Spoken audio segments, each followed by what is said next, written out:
Hey, what's up, guys? Welcome to the third episode of Snipe and Destroy.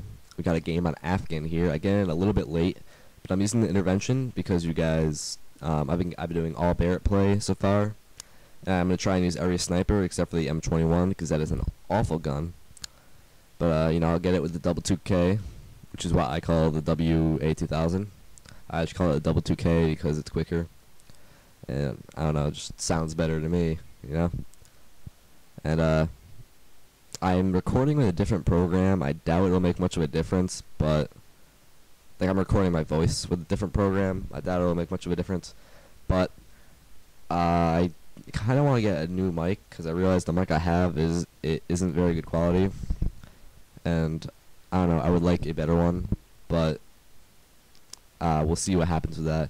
And I speed up several parts in this game because one part I was spectating and it was boring, and this part right here, I didn't see anything, and the game was just going really slow. I didn't want to make you guys watch me for a minute and a half.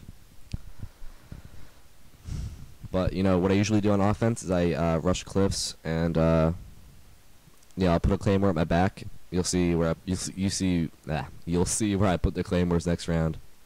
But usually I put it at my back right away, unless I have people up there with me, in which case I will go to catch any rushers or snipers in the middle of the map. And all rounds in this game, I had someone coming up with me. When I'm playing with my full team, because this is a solo play, obviously, but when I'm playing with my full team, I almost always make sure that someone's coming up here with me, so I have time to search the middle. Because it really does help if you can take off one person in the beginning of the round. Not so much on a 6-on-6, but I usually don't snipe in GB either, like game battles 3v3 or 4v4. But when I'm playing team tactical and we get search, it's just having that one-up advantage on a 4v4. I think Imperium talked about this before. Having that one-up is a really big deal, and it helps a lot. Mainly a morale boost and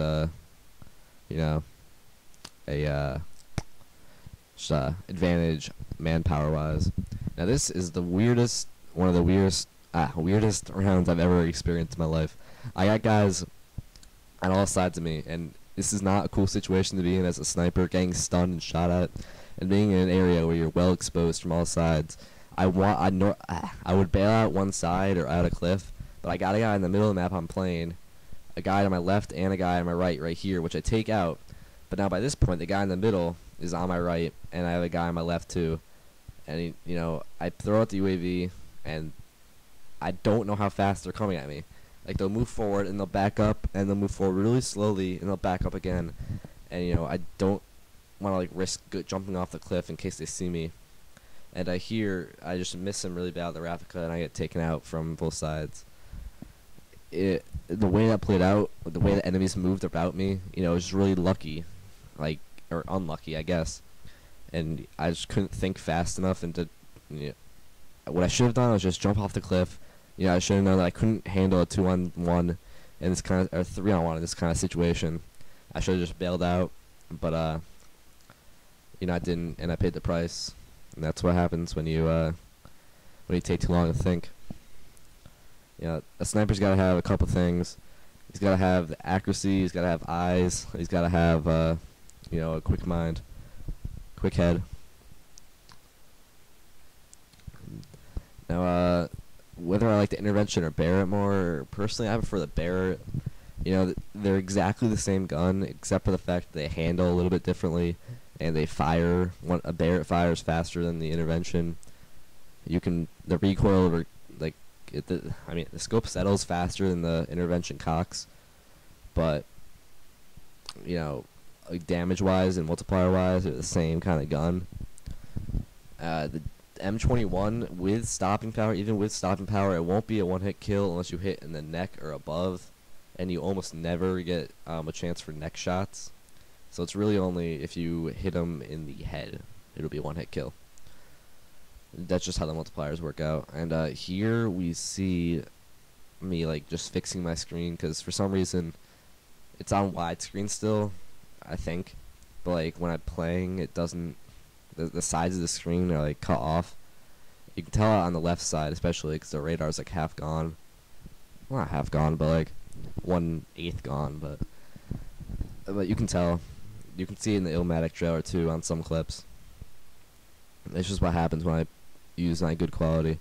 And in this round, I take this guy out right here with a nice snipe, but there's still one guy left, and by the time I realize that he's too far away from the bomb to kill me, there's only like 6 seconds left, and I can't get to the bomb in that time. Another example, if you need to be quick and you need to be decisive, otherwise you get screwed. And this is a good gameplay kill death wise. It's not so good. I don't want to say it's not good. Like, I didn't play poorly. I didn't make bad decisions. I was just slow. It was one of my first games, and when I'm solo, I usually don't think as well. Like, I don't know why. Like, usually when I'm playing with a team, we can usually set up situations that help me play better as a sniper. But when I'm alone, what my team does is really random.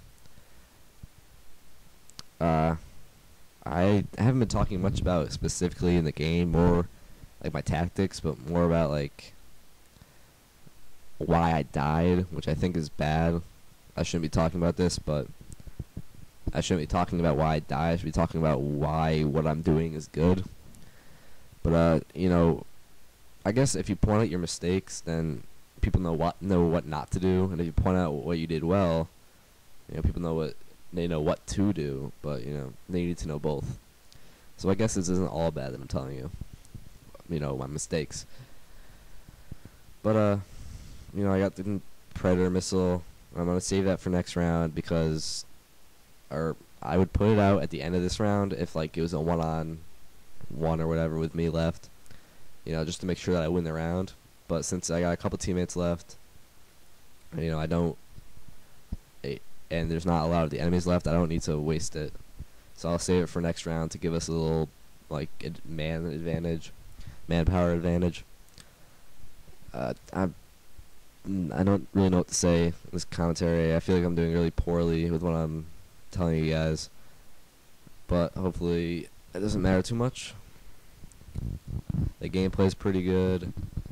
I'm recording a different program. I'm not sure if I told you this not or yet. I'm not sure if I told you this already. Because this is like my second time doing this, and I'm just out of it right now. I'm not sure what's going through my head. I need to get some water. That's what. But I have some good news actually, because even more good news. Yesterday was the last day of Trex, and now I have like 3 more hours every day to edit, record, whatever. And I record every time I play, basically. The only time I don't record is when I'm playing like game battles, because I like to have the optimum quality during that, Like, we're not super. Oh, this is funny here. I go for the guy that has a Predator missile out, and he goes for me, and we kill each other like the exact same time. It's just kind of funny. I got the double kill though, so I put us at a 1-up. Anyway, put them at a negative 1-up. Well, they would have been at a 2 down, but this is a quick round 2, and the game's over. I'm 10-2. I lost this a couple rounds. I didn't lose this the second one as badly as I lost this that first one, but I did help win us a couple rounds, so